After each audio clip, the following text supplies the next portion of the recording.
Hello दोस्तों, स्वागत है आपका अपने चैनल पे। दोस्तों, भारतीय रेलवे के नियम के अनुसार सिर्फ कंफर्म टिकट के साथ ही यात्री ट्रेन से ट्रैवल कर सकते हैं, बट इस नियम का पालन पहले हो नहीं रहा था। कोई भी यात्री वेटिंग टिकट काउंटर से खरीद के स्लीपर कोच या एसी कोच में ट्रैवल कर लिया करता था। और आपको मालूम ही है, ऑनलाइन टिकट अगर वेटिंग में है और वो कंफर्म नहीं हुआ तो वो ऑटोमेटिक कैंसिल हो जाता है। तो इसका तो कोई झंझट था ही नहीं। बट जिनके पास काउंटर वाला वेटिंग टिकट था वो कंफर्म नहीं होता था, तो उस टिकट पे वो ट्रेन से ट्रैवल कर लिया करते थे। बट इसकी वजह से जिनके पास कंफर्म टिकट होता था उन पैसेंजर को परेशानी होती थी, क्योंकि ट्रेन में बहुत भीड़ होता था। इतना भीड़ होता था कि पैर रखने को जगह नहीं हुआ करता था, स्पेशली स्लीपर क्लास में। और कितने पैसेंजर तो जनरल क्लास का टिकट लेके कोच में घुस जाते थे, रिजर्व कोच में, और वहाँ पे टीटी से नया टिकट बनवा लेते थे। बट यात्रियों को हो रही परेशानी को देखते हुए रेलवे ने कड़ा कदम उठाया है। उन्होंने 1 जुलाई से काउंटर वेटिंग टिकट पर यात्रा बंद कर दिया है।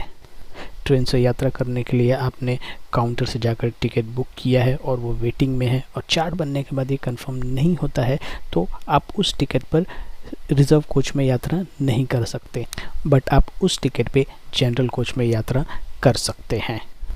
आपके पास एसी कोच या फिर स्लीपर कोच का वेटिंग टिकट है और वो कंफर्म नहीं होता है तो आप रिजर्व कोच में तो यात्रा नहीं कर सकते, बट जनरल कोच में बिल्कुल ना करें, क्योंकि एसी का पैसा देके या स्लीपर का पैसा देके आप धक्के खा के जनरल कोच में बिल्कुल ना ट्रैवल करें। आप टिकट जाके कैंसिल करवा लें और जनरल कोच का टिकट लेके कम दाम में ट्रैवल करें। रेलवे ने इस रूल को सख्ती से लागू कर दिया है। जो भी पैसेंजर रिजर्व कोच में वेटिंग टिकट के साथ पकड़ा जाता है उसको तो 440 रुपये का फ़ाइन लगाकर नेक्स्ट स्टेशन पर टीटी उतार देते हैं।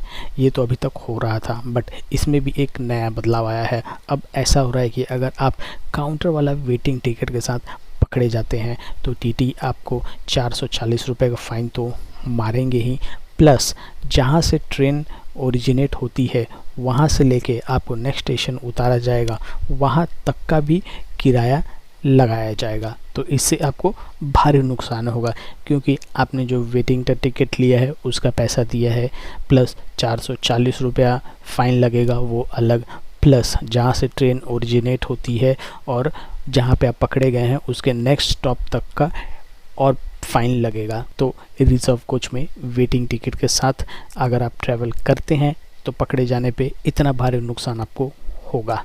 तो इससे बचने के लिए आपके पास वेटिंग टिकट है तो उसको कैंसिल करवा लें, जनरल कोच में का टिकट लें और उसमें ट्रैवल करें। लेकिन मेन प्रॉब्लम ये है, जनरल कोच ट्रेन में कम किए गए हैं, जिसकी वजह से इन कोचेस में बहुत भीड़ हो रही है।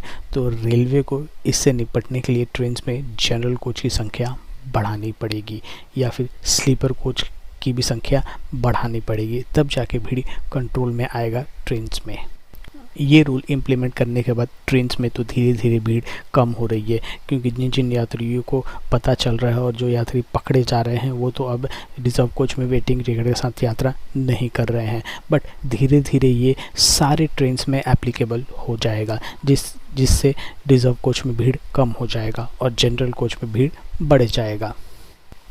तो दोस्तों, क्या कहेंगे आप इसके बारे में कमेंट में लिख के ज़रूर बताएं। तो इस वीडियो को यहीं पे समाप्त करते हैं। अगर आप नए हैं हमारे चैनल पर तो चैनल को जरूर सब्सक्राइब करें, वीडियो को शेयर और लाइक करें। तो मिलते हैं आपसे अपने के लिए नए वीडियो में, तब तक के लिए बाय बाय, टेक केयर, जय हिंद।